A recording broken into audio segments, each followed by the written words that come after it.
ನಾರೇ ನಾನಾ 50-50 very very tasty tasty ಅಂತ ಒಂದು ಬಿಸ್ಕೆಟ್ದ ಆ್ಯಡ್ ಬರುತ್ತೆ. ಕಾಂಗ್ರೆಸ್ಸಿಗರಿಗೆ ತ್ಯಾಗದ ಮನೋಭಾವನೆ ಬರುವುದು, ಒನಕೆ ಚಿಗುರುವುದು ಎರಡೂ ಒಂದೇ. ಪ್ರಿಯಾಂಕಾ ಖರ್ಗೆ ಅವರು ಇನ್ನೊಂದು ಕೈ ಮುಂದೆ. ನನ್ನಿಂದ ಪಕ್ಷ ಇಲ್ಲ, ಪಕ್ಷದಿಂದ ನಾನು, ನನಗೆ ಏನೆಲ್ಲ ಕೊಟ್ಟಿದೆ ಪಕ್ಷ ಅಂತ. ಹಾಗಾಗಿ ಇವರು ಮುಂದಿನ ಹೋಮ್ ಮಿನಿಸ್ಟರ್ ಆಗ್ತಾರೆ ಅನ್ನೋಂಥ ಒಂದು ಅನುಮಾನ ನಂಗೆ ಬರ್ತಾ ಇದೆ. ಇವ್ರ ದಾವಂತ ನೋಡಿದ್ರೆ, ಇವರ ಒಂದು ಪೌರುಷ ಭರಿತವಾದ ಹೇಳಿಕೆಗಳು ನೋಡಿದ್ರೆ, ಇವ್ರು ನಡ್ಕೊಳ್ತಾ ಇರೋ ರೀತಿ ನೋಡಿದ್ರೆ, ಇವರು IT-BT ಸಚಿವರೆಲ್ಲ ಇವರು ಹೋಮ್ ಮಿನಿಸ್ಟರ್ ಆಗಬೇಕಾಗಿತ್ತು. ಇವರು ಅವಾಗ ಲ್ಯಾಂಡ್ ಆರ್ಡರ್ನ ಫುಲ್ಲಾಗಿ ಕಂಟ್ರೋಲ್ ಮಾಡಿಬಿಡ್ತಾ ಇದ್ರು ಅಂತ ಅನುಮಾನ ಬರುತ್ತೆ.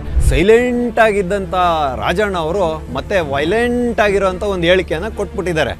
ಅದು ನನ್ನ ಅನಿಸಿಕೆ ಅಷ್ಟೇ ಅಂತ ಮತ್ತೆ ತಿಪ್ಪೇನು ಕೂಡ ಸಾರಿಸ್ಬಿಟ್ರು. ಸಿದ್ದರಾಮಯ್ಯನವರ ಆತ್ಮವಿಶ್ವಾಸ, ಅವರ ಒಂದು ನಡ್ಕೊಳ್ಳುವ ರೀತಿ, ಅವರ ಒಂದು ಗತ್ತು ಗಾಂಭೀರ್ಯ, ಇದನ್ನೆಲ್ಲ ನೋಡುವಾಗ ಇವರು ಇದು ಕೊನೆ ಅವಧಿಗೆ ನಾನು ಚುನಾವಣೆಗೆ ನಿಲ್ಲೋದು ಅಂತ ಅವ್ರು ಹಲವಾರು ಬಾರಿ ಹೇಳಿರ್ಬೋದು.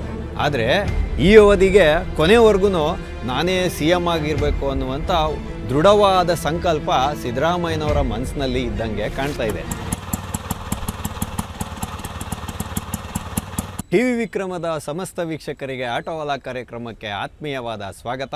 ನಾನು ನಿಮ್ಮ ಜಯಂತ್ ಪಾಂಡೆ.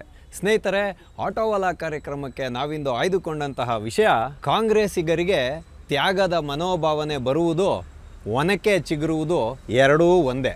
ಹಾಗಾಗಿ ಇವತ್ತು ರಾಜ್ಯದಲ್ಲಿ ಜ್ವಲಂತ ಸಮಸ್ಯೆಗಳು ಜನರನ್ನು ಕಾಡ್ತಾ ಇರುವಾಗ, ಈಗ ನವಂಬರ್ ತಿಂಗಳಲ್ಲಿ, ನವಂಬರ್ 20ಕ್ಕೆ 2.5 ವರ್ಷ ಕಂಪ್ಲೀಟ್ ಆಗುತ್ತೆ, ಪೂರ್ಣ ಆಗುತ್ತೆ ಕಾಂಗ್ರೆಸ್ ಅಧಿಕಾರಕ್ಕೆ ಬಂದು. ಹಾಗಾಗಿ ಆವಾಗ ಅಧಿಕಾರ ಹಸ್ತಾಂತರದ ವಿಷಯ ಇವಾಗ ಮುನ್ನೆಲೆಗೆ ಬಂದಿರೋದು. ಅದು ಹೇಗೂ ಇರಲಿ, ಆದರೆ ಜ್ವಲಂತ ಸಮಸ್ಯೆಗಳಿಗೆ ಸ್ಪಂದಿಸಬೇಕಾಗಿರುವಂಥ ಸರ್ಕಾರ ತನ್ನ ಕುರ್ಚಿಯ ಗುದ್ದಾಟದಲ್ಲಿ ಸಂಪೂರ್ಣವಾಗಿ ಬ್ಯುಸಿಯಾಗಿರೋದನ್ನ ನೋಡಿದ್ರೆ ಜನಸಾಮಾನ್ಯರಿಗೆ ಅಸಹ್ಯ ತರಿಸುತ್ತೆ. ಆದರೂ ಕೂಡ ರಾಜಕೀಯ ಮತ್ತು ಅಧಿಕಾರಾರೂಢ ಸರ್ಕಾರದ ಒಂದು ಅಣತಿಯ ಮೇಲೇ ರಾಜ್ಯ ನಡೀತಕ್ಕಂಥದ್ದು. ಹಾಗಾಗಿ ಈ ವಿಷಯದ ಬಗ್ಗೆ ಚರ್ಚೆ ಮಾಡೋದು ಕೂಡ ಸ್ವಲ್ಪ ಅನಿವಾರ್ಯತೆ ಇರುತ್ತೆ. ಆವಾಗಲೇ ಈ ರಾಜಕೀಯ ವ್ಯಕ್ತಿಗಳ ಮನಸ್ಥಿತಿ ಹೇಗಿದೆ, ನಾವು ಮುಂದೆ ಎಂಥವ್ರನ್ನ ಆಯ್ಕೆ ಮಾಡಬೇಕು ಅನ್ನೋವಂಥ ಒಂದು ಚಿತ್ರಣ ನಮ್ಮಲ್ಲಿ ಬರುತ್ತೆ ಅನ್ನೋದು ನನ್ನ ಒಂದು ವಾದ. ಹಾಗಾಗಿ ನೋಡಿ, ಯತೀಂದ್ರ ಸಿದ್ದರಾಮಯ್ಯ ಅವರು ಹೇಳಿದ್ರಲ್ಲ ಮೊನ್ನೆ, ಒಂದು ದೊಡ್ಡ ಮಹಾನ್ ಮಟ್ಟದ ಕ್ರಾಂತಿಯನ್ನು ಮಾಡಿದ್ರಲ್ಲ, ಆ ವಿಷಯ ಇವಾಗ ಮುನ್ನೆಲೆಗೆ ಬಂದಿದೆ. ಒಗಟಾಗಿದ್ದಂಥ ಅವರ ಹೇಳಿಕೆಗೆ ಈಗ ಒಂದು ಸೂಕ್ತವಾದ ಉತ್ತರ ಸಿಕ್ಕಿದೆ. ಏನಪ್ಪ ಅದು ಅಂತ ಹೇಳಿದ್ರೆ, ಈಗ 32 ಸಚಿವರನ್ನು ಹೊಂದಿರುವಂತಹ ಕಾಂಗ್ರೆಸ್ ಪಕ್ಷ ಅದರಲ್ಲಿ ಸಾರಾಸಟ್ಟಾಗಿ, ಯಾಕೆಂದರೆ ಇದು 50% ಸರ್ಕಾರ ಅಲ್ವಾ, ಅವ್ರು 40%, ಇವ್ರು 30% ಅಂತೆಲ್ಲ ಹೇಳ್ತಿದ್ರಲ್ಲ, ಇದು 50-50 ಸರ್ಕಾರ. ಇದು ನಾರೇ ನಾನಾ 50-50 ವೆರಿ ವೆರಿ ಟೇಸ್ಟಿ ಟೇಸ್ಟಿ ಅಂತ ಒಂದು ಬಿಸ್ಕೆಟ್ದ ಆ್ಯಡ್ ಬರುತ್ತೆ. ಹಾಗೆ ಇವಾಗ 32 ಸಚಿವರಲ್ಲಿ ಸರಿಸುಮಾರು ಅರ್ಧದಷ್ಟು ಜನರನ್ನು, ಒಂದು 10, 12, 15 ಜನರನ್ನು ಇವರು ಬದಲಾಯಿಸುವಂಥ ಸಂಭವ ಎದ್ದು ಕಾಣ್ತಾ ಇದೆ ಅನ್ನೋಂಗೆ. ಹಾಗಾಗಿ ಈಗ 2.5 ವರ್ಷಗಳ ಕಾಲ ನಿದ್ದೆ ಮಾಡಿದಂಥ ಸಚಿವರುಗಳು ಕಾಲ್ಗೆ ಚಕ್ರ ಕಟ್ಕೊಂಡು, ಪೌರುಷವನ್ನು ಮಖದ ಮೇಲೆ ತಗೊಂಡು, ಎಲ್ಲ ನಾವು ಇಲ್ಲಿ ಅಸ್ತಿತ್ವದಲ್ಲಿದ್ದೀವಿ, ಕಾಂಗ್ರೆಸ್ಸಲ್ಲಿ ನಾವೇ ಮಹಾನ್ ನಾಯಕರು ಅಂತ ಬಿಂಬಿಸ್ಕೊಳ್ಳೋಂಥ ಪ್ರಯತ್ನಕ್ಕೆ ಕೈ ಹಾಕಿರೋದು ಅನ್ನೋದು ಮೇಲ್ನೋಟಕ್ಕೆ ಕಂಡು ಬರುತ್ತೆ. ಹಾಗಾಗಿ ಇವಾಗ ನಾನು ಇದ್ದೀನಿ ಅಸ್ತಿತ್ವದಲ್ಲಿ ಕಾಂಗ್ರೆಸ್ಸಲ್ಲಿ ಅಂತ ತೋರ್ಬಡಿಕೆ ಮಾಡುವಂಥ ಒಂದು ಸನ್ನಿವೇಶಗಳು ನಡೀತಾ ಇರ್ತಕ್ಕಂಥದ್ದು. ಹಾಗಾಗಿ ಯುವ ಮಕ್ಕಳಿಗೆ ಮಣೆ ಹಾಕಬೇಕು, ಅಥವಾ ಇವಾಗವರೆಗೂ ಯಾರಿಗೆ ಸಚಿವರ ಸ್ಥಾನ ಸಿಕ್ಕಿಲ್ಲ ಅಂಥವ್ರನ್ನ ಮುನ್ನೆಲೆಗೆ ತರಬೇಕು ಅಂತ ಕಾಂಗ್ರೆಸ್ ಹೈಕಮಾಂಡ್ ಪ್ರಯತ್ನ ಮಾಡ್ತಾ ಇದೆ ಅನ್ನೋವಂಥ ಒಂದು ವಿಚಾರಗಳಿದ್ದರೆ, ಈ ಪವರ್ ಶೇರಿಂಗ್ ಮಾಡಬೇಕಲ್ಲ, ಈಗ ಅಧಿಕಾರವನ್ನು ಹಸ್ತಾಂತರ ಮಾಡಬೇಕಲ್ಲ ಇನ್ನು 2.5 ವರ್ಷಕ್ಕೆ.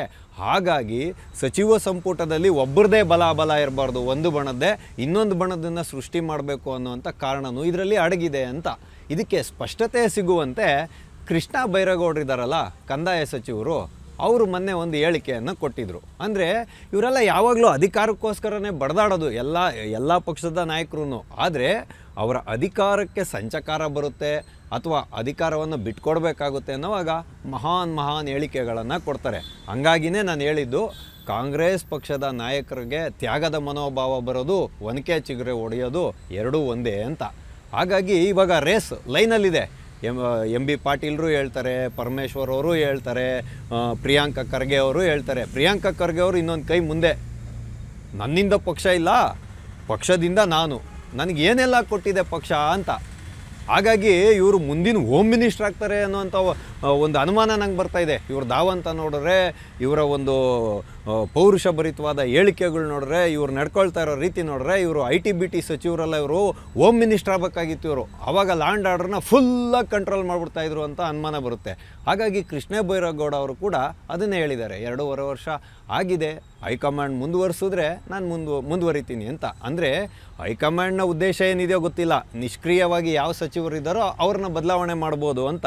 ಆದರೆ ಇಲ್ಲಿ ಬಣ ರಾಜಕಾರಣವನ್ನು ನೋಡುವಾಗ ಈ ಸಚಿವ ಸಂಪುಟದಲ್ಲಿ ತನ್ನ ಬಲವನ್ನು, ಪ್ರಾಬಲ್ಯವನ್ನು ಹೆಚ್ಚಿಸ್ಕೊಬೇಕು ಅಂತ DK ಶಿವಕುಮಾರ್ ಅವರು ಒಂದು ಕಡೆ, ಸಿದ್ದರಾಮಯ್ಯನ ಬಣ ಒಂದು ಕಡೆ ತಿಕ್ಕಾಟ ನಡೆಸ್ತಾ ಇರ್ತಕ್ಕಂಥದ್ದು.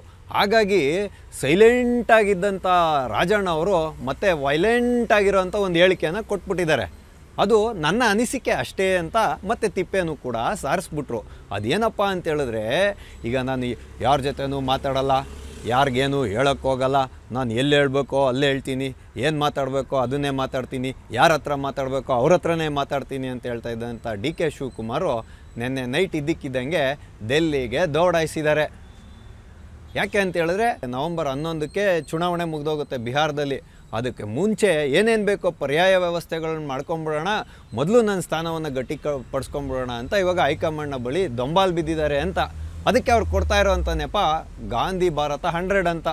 ಹಾಗಾಗಿ ರಾಜ್ಯದಾದ್ಯಂತ ಎಲ್ಲ ಒಂದು ಇಲಾಖೆಗಳನ್ನ ಇಟ್ಕೊಂಡು, ವಸತಿ ಇಲಾಖೆಗಳನ್ನು ಎಲ್ಲ ಜಿಲ್ಲಾ ತಾಲೂಕು ಹೆಡ್ ಕ್ವಾರ್ಟರ್ಸ್ ಇರ್ಬೋದು, ಜಿಲ್ಲಾ ಹೆಡ್ ಕ್ವಾರ್ಟರ್ಸ್ ಇರ್ಬೋದು, 100 ಗಾಂಧಿ ಭವನಗಳನ್ನು ಸೃಷ್ಟಿ ಮಾಡೋಕ್ಕೆ ಹೊರಟಿದ್ದಾರೆ. ಅದು ಒಂದು ವಿಚಾರ ಹೇಗೂ ಇರಲಿ, ಅದರ ನೆಪವನ್ನು ಇಟ್ಕೊಂಡು, ಅಂದರೆ ಸಂಪುಟ ಪುನಾರಚನೆಗೆ ರಾಹುಲ್ ಗಾಂಧಿ ಅವ್ರನ್ನ ಕರೆಸ್ತೀವಿ ಅಂತ ಹೇಳಿತ್ತಲ್ಲ ಕಾಂಗ್ರೆಸ್ಸು, ಆ ನೆಪವನ್ನು ಇಲ್ಲಿಗೆ ಹೊಂದಾಣಿಕೆ ಮಾಡೋದ್ರ ಮುಖಾಂತರ ಹೈಕಮಾಂಡ್ನ ಕೃಪಾ ಕಟಾಕ್ಷವನ್ನು ಹೊಂದಲಿಕ್ಕೆ DK ಶಿವಕುಮಾರ್ ಅವರು ಹೊರಟಿರ್ತಕ್ಕಂಥದ್ದು. ಇದರಿಂದ ಬೇರೆ ಬೇರೆ ಉದ್ದೇಶಗಳಿದೆ. ಒಂದು ಅಧಿಕಾರದ ಹಸ್ತಾಂತರ ಇರ್ಬೋದು, ಗಾಂಧಿ ಭಾರತದ ನೆಪ ಇರ್ಬೋದು, ಮತ್ತು ಇದು ಸಂಪುಟ ಪುನಾರಚನೆಯಲ್ಲಿ ತನಗೆ ಪ್ರಾಬಲ್ಯ ಬರಬೇಕು ಅನ್ನೋಂಥ ವಿಷಯ ಇರ್ಬೋದು, BBMPಯ ಚುನಾವಣೆ ಇರ್ಬೋದು, ಬಿಹಾರದ ಚುನಾವಣೆ ಇರ್ಬೋದು, ಕಪ್ಪ ಸಲ್ಲಿಸೋದಿರ್ಬೋದು. ಅದು ತೆರೆಯ ಹಿಂದೆದದು ಕಪ್ಪ ಸಲ್ಲಿಸೋದೆಲ್ಲ ಅಂತೆಲ್ಲ ವಿಷಯಗಳು DK ಶಿವಕುಮಾರ್ ಅವ್ರದ್ದು. ಆದರೆ ಇವಾಗ ಸುಮ್ಮನೆ ಇರ್ತಾರಾ?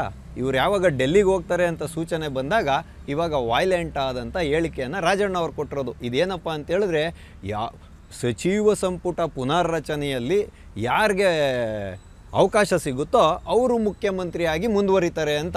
ಅಂದರೆ ಇವಾಗ ಉದಾಹರಣೆಗೆ, ಇವಾಗ ರಾಜ್ಯದ ಅಧಿಕಾರದಲ್ಲಿರ್ತಕ್ಕಂಥದ್ದು CM ಅವರು,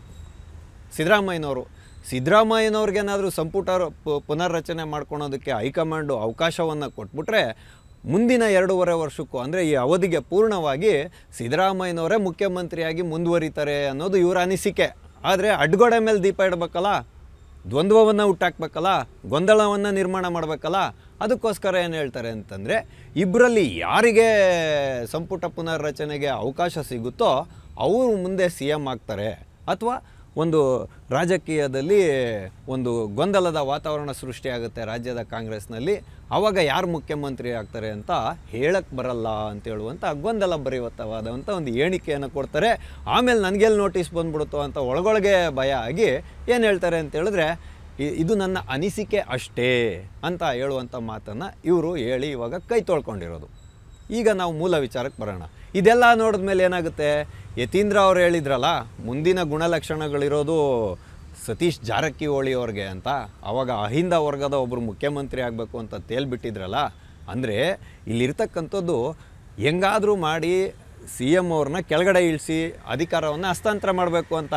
ಹಾಗೇನಾದರೂ ಒಂದು ಪಕ್ಷ ಆದರೆ ಅಹಿಂದ ವರ್ಗದ ಒಬ್ಬರು ಮುಖ್ಯಮಂತ್ರಿ ಅಥವಾ ದಲಿತ ಮುಖ್ಯಮಂತ್ರಿಯನ್ನು ತೊಗೊಂಬರ್ತೀವಿ ಅನ್ನೋಂಥ ಒಂದು ವಿಚಾರ ಸಿದ್ದರಾಮಯ್ಯನವರ ಬಣದಲ್ಲಿದ್ದರೂ ಕೂಡ, ಅಷ್ಟು ಸಾಮಾನ್ಯವಾಗಿ CM ಸಿದ್ದರಾಮಯ್ಯನವರು ಕೆಳಗಡೆ ಇಳಿತಾರೆ ಅಂತ ಹೇಳ್ತಕ್ಕಂಥದ್ದು ನಿಸ್ಸಂದೇಹವಾಗಿ ತುಂಬ ಕಷ್ಟಕರವಾದ ಪ್ರಶ್ನೆ. ಸಿದ್ದರಾಮಯ್ಯನವರ ಆತ್ಮವಿಶ್ವಾಸ, ಅವರ ಒಂದು ನಡ್ಕೊಳ್ಳುವ ರೀತಿ, ಅವರ ಒಂದು ಗತ್ತು, ಗಾಂಭೀರ್ಯ, ಇದನ್ನೆಲ್ಲ ನೋಡುವಾಗ ಇವರು ಇದು ಕೊನೆ ಅವಧಿಗೆ ನಾನು ಚುನಾವಣೆಗೆ ನಿಲ್ಲೋದು ಅಂತ ಅವ್ರು ಹಲವಾರು ಬಾರಿ ಹೇಳಿರ್ಬೋದು. ಆದರೆ ಈ ಅವಧಿಗೆ ಕೊನೆವರೆಗೂ ನಾನೇ CM ಆಗಿರಬೇಕು ಅನ್ನುವಂಥ ದೃಢವಾದ ಸಂಕಲ್ಪ ಸಿದ್ದರಾಮಯ್ಯನವರ ಮನಸ್ಸಿನಲ್ಲಿ ಇದ್ದಂಗೆ ಕಾಣ್ತಾ ಇದೆ. ಹಾಗಾಗಿ ಇವಾಗ DK ಶಿವಕುಮಾರ್ ಡೆಲ್ಲಿಗೆ ಹೋಗಲ್ಲ ಅಂತ ಹೋಗಿದ್ರೂ ಕೂಡ ಸಿ ಎಂ ಸಿದ್ದರಾಮಯ್ಯನವರು ಏನೂ ತಲೆ ಕೆಡಿಸ್ಕೊಳಕ್ಕೆ ಹೋಗಿಲ್ಲ. ಯಾಕೆ ಅಂತ ಹೇಳಿದ್ರೆ ಸಿ ಎಂ ಗಾದಿ ಅಂತ ಹೇಳ್ತಕ್ಕಂಥದ್ದು 2.5 ವರ್ಷ 5 ವರ್ಷ ಅಂತ ಲೆಕ್ಕ ಬರಲ್ಲ. ಒಂದು ದಿನ ಸಿ ಎಂ ಆಗಿದ್ರು ಕೂಡ ಅದು ದಾಖಲೆ, ರೆಕಾರ್ಡ್, ಇಟ್ಸ್ ಎ ರೆಕಾರ್ಡ್. ಹಾಗಾಗಿ ನವಂಬರ್ 11ನೇ ತಾರೀಕುವರೆಗೂ ಯಾವುದೇ ವಿಧಿವಾದಂಥ ಅಲ್ಲೋಲ ಕಲ್ಲೋಲ ಆಗಲ್ಲ ಅನ್ನೋವಂಥ ನಿಶ್ಚಳವಾದ ನಂಬಿಕೆ ಸಿದ್ದರಾಮಯ್ಯನವ್ರಿಗಿದೆ. ಹಾಗಾಗಿ ಇವರು ನವಂಬರ್ 16ಕ್ಕೆ ಮತ್ತೆ ಹೋಗ್ತಾರೆ ಡೆಲ್ಲಿಗೆ. ಅಲ್ಲಿ ಹೋಗಿ ಇವರು ಏನೇನು ಮಾತಾಡ್ಕೊಂಡು ಬರ್ತಾರೋ ಅದ್ರ ಮೇಲೆ ನಂತರ ಅಂದರೆ ಈ ಇಬ್ಬರಲ್ಲಿ ಯಾರಿಗೆ ಒಂದು ಸಂಪುಟ ಪುನರ್ರಚನೆಯ ಅಧಿಕಾರ ಸಿಗುತ್ತೆ, ಹೈಕಮಾಂಡ್ ಏನು ನಿರ್ಧಾರ ಮಾಡುತ್ತೆ ಅನ್ನುವಂಥದ್ದು ಇರೋದು. ಆದರೆ ಡಿ ಕೆ ಶಿವಕುಮಾರ್ ಅವ್ರಿಗೆ ಶಾಸಕರ ಮತ್ತು ಸಚಿವರ ಬೆಂಬಲ ಇಲ್ಲ ಅಂತ ಹೇಳ್ತಕ್ಕಂಥದ್ದು ಇವಾಗ ಮುನ್ನೆಲೆಗೆ ಬಂದಿರೋದು.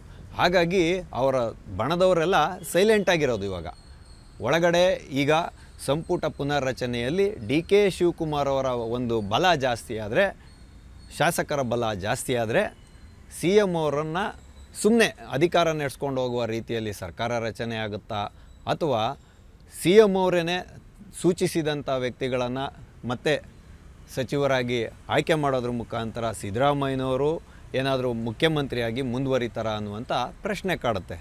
ರಾಜಕೀಯದಲ್ಲಿ ಯಾವ ರೀತಿಯಾದಂಥ ತಿರುವುಗಳು ಬೇಕಾದರೂ ಸಂಭವಿಸ್ಬೋದು. ಆದರೆ ಬಿಹಾರದ ಚುನಾವಣೆಯಲ್ಲಿ ಒಂದು ಸ್ಪಷ್ಟ ಚಿತ್ರಣ ಸಿಗುತ್ತೆ.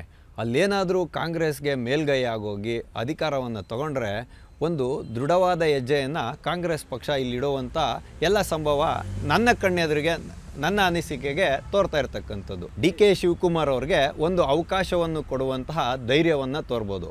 ಅದೇನಾದರೂ ಬಿಹಾರದಲ್ಲಿ ಕಾಂಗ್ರೆಸ್ ನಿರೀಕ್ಷೆ ಮಾಡಿದಂತೆ ಫಲಿತಾಂಶ ಬರಲಿಲ್ಲ ಅಂತ ಹೇಳೋದಾದರೆ ಆವಾಗ ಸಿ ಎಂ ಸಿದ್ದರಾಮಯ್ಯನವ್ರನ್ನ ಅಲುಗಾಡಿಸ್ಲಿಕ್ಕೆ ಹೈಕಮಾಂಡು ಧೈರ್ಯ ತೋರಲ್ಲ ಅಂತೇಳುವಂತಹ ಒಂದು ಅನಿಸಿಕೆ, ಅಭಿಪ್ರಾಯ ರಾಜಕೀಯ ವಲಯದಲ್ಲಿ ಎಲ್ಲ ಕಡೆಗೂ ಕಾಣ್ತಾ ಇರ್ತಕ್ಕಂಥದ್ದು. ಹಾಗಾಗಿ ಸಿದ್ದರಾಮಯ್ಯನವ್ರನ್ನೇನಾದರೂ ಹಂಗೂ ಹಿಂಗೂ ಅಲುಗಾಡ್ಸೋಕ್ಕೆ ಹೋದರೆ ಕೊನೆಯ ಮೊಳೆಯನ್ನು ಸಿದ್ದರಾಮಯ್ಯನವ್ರು ಹೊಡೆದೇನೆ ಕಾಂಗ್ರೆಸ್ನ ಸಂಕಷ್ಟಕ್ಕೆ ಸಿಲುಕಿಸಿನೇ ತನ್ನ ಸಿ ಎಂ ಗಾದಿಯಿಂದ ಇಳಿಯೋದು ಅಂತ ಹೇಳೋದ್ರ ಮುಖಾಂತರ ಆಟೋವಾಲ ಕಾರ್ಯಕ್ರಮವನ್ನು ನಾವಿಂದು ಮುಗಿಸ್ತಾ ಇದ್ದೇವೆ.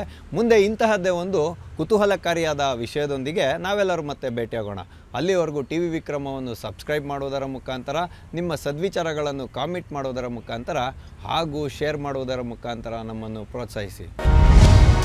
ಟಿವಿ ವಿಕ್ರಮ, ದೇಶ ನಿಮ್ಮ ಕೈಯಲ್ಲಿ.